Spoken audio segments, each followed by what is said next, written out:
such a loud place. It's never going to work. We haven't done one of these in years. And the first one we do is a double bill of Strip to Kill and Strip to Kill 2. It's like a pair of perverts. So Strip to Kill is... It's Dress to Kill, but with a different title. Sorry, Dress to Kill, which I just want to add, it was the first date that my parents went on. Excellent. My dad took my mum to see Dress to Kill.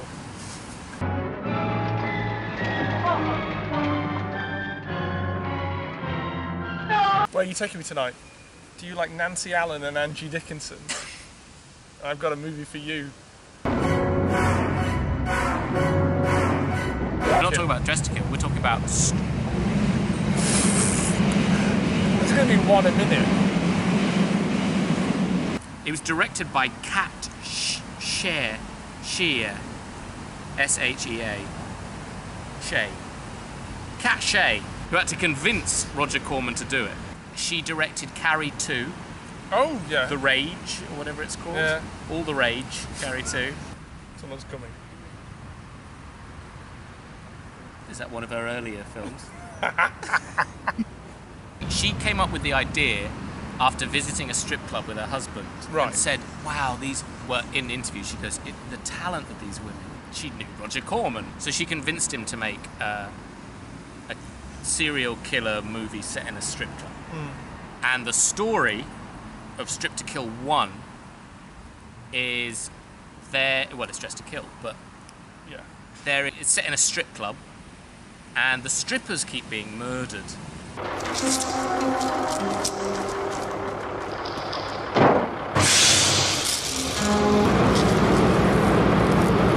This police woman has to go undercover as a stripper to find the killer. Yeah.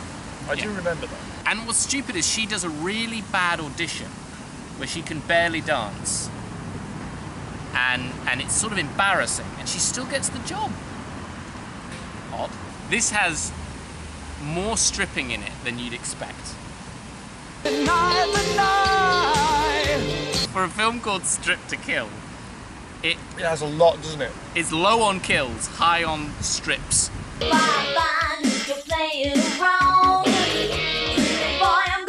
It's got so much that you begin to get quite bored of it.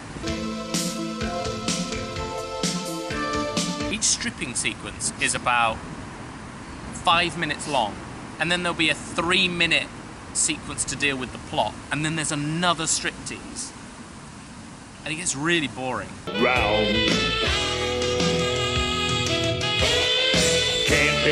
It's got the same ratio of tits to plot as a porn film.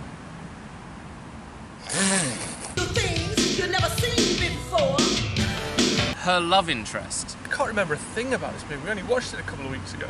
This is why He's the other cop. He's the other cop. We did a Zoom call and we watched it. And you said, when we watched it, that her love interest and her partner cop dresses like a member of the vampires from the Lost Boys. Oh, he does, yes, he does, yeah. Oh, it's all coming back to me now. How drunk was I when we watched this? Very violent scene of a stripper being set on fire. I do remember that, yes. There's this weird thing in it where there's like a couple of sequences where the strippers are cleaning their teeth. And it's like flossing and spitting into a cup. It's disgusting. How do you like those cops? Good morning, miss. Your friend is dead. Which one of you sluts did it? French Stickler. Buying drinks, which takes... So it's got exactly the same plot as Dress to Kill. And exactly the same twist. And the twist is very obvious. So these are spoilers from here on out for Dress to Kill 1. Strip to Kill. Strip to Kill 1 and Dress to Kill, if you haven't seen it. If you've not seen Dress to Kill, for God's sake, turn this off. Because Dress to Kill is quite good. So it's very obvious, very early on, that one of the strippers at the strip club is not a woman. And that person will be the murderer. Yeah. Sorry, I don't remember that movie. I watched it and I instantly forgot it, so I couldn't contribute to that, I'm afraid. Forgettable. Dress to Kill 1 is forgettable. Strip to Kill. They're the same. Strip to Kill 2. Live Girls. Directed by the same lady, Kat Scher. Kat Scher. Cat share. Kat Scher. Like you share a cat. Yeah, exactly. Don't leave that in, that was abysmal. She directed a vampire hanging out in a strip club movie. Great. Roger Corman again. And at the end of filming, Roger Corman said, "Can you make another movie with strippers?" So they just filmed a bunch of stripping sequences. Because they had like access to the strippers. the strippers and the Set. set or the location or wherever. So they filmed Dress... They just created Dress to Kill 2. Strip to Kill 2. Strip to Kill 2. They created Strip to Kill 2 just out of nothing. And you can tell... I hope you disposed of your condom in a safe manner. Wouldn't want a customer sliding on it and breaking his neck. Yeah, you absolutely can tell that it started life as half a dozen quite long scenes of women stripping, and then the rest of the plot was written around that afterwards. They said, we've got all this footage of women dancing around and stripping, and then we'll weave in some sort of mystery and a slashery thing type movie into it after we've got that. You can tell. You can. I really think this is better than the first one. I prefer Strip to Kill 1. Well, should we say, could you explain what is Strip to Kill 2 about? Well, Strip to Kill 2 is about live girls. Live girls. It's about live girls.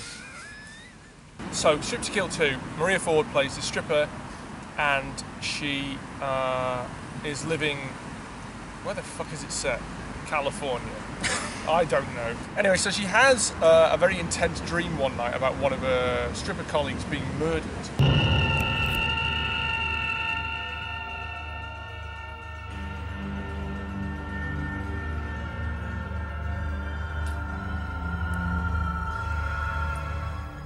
And the next morning, lo and behold, the stripper has been murdered.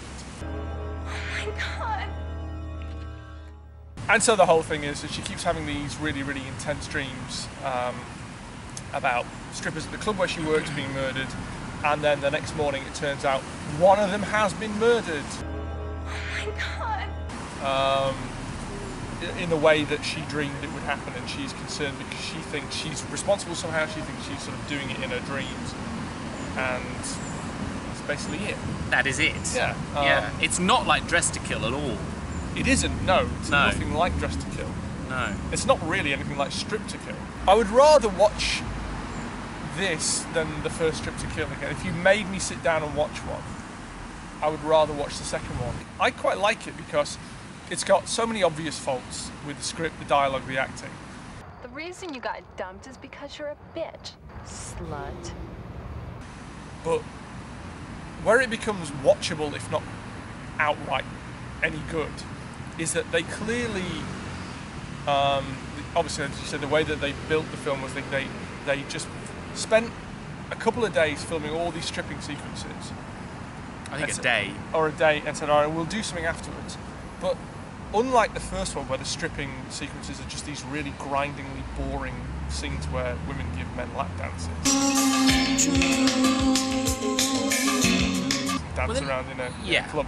This one, they clearly thought, look, all right, let's try and do something a little bit different with these sequences. It's arty. So you get all these moments that are like, it's less like going to a lap dancing club, and it's more like watching some interpretive dance. Mm-hmm. With tits. With tits.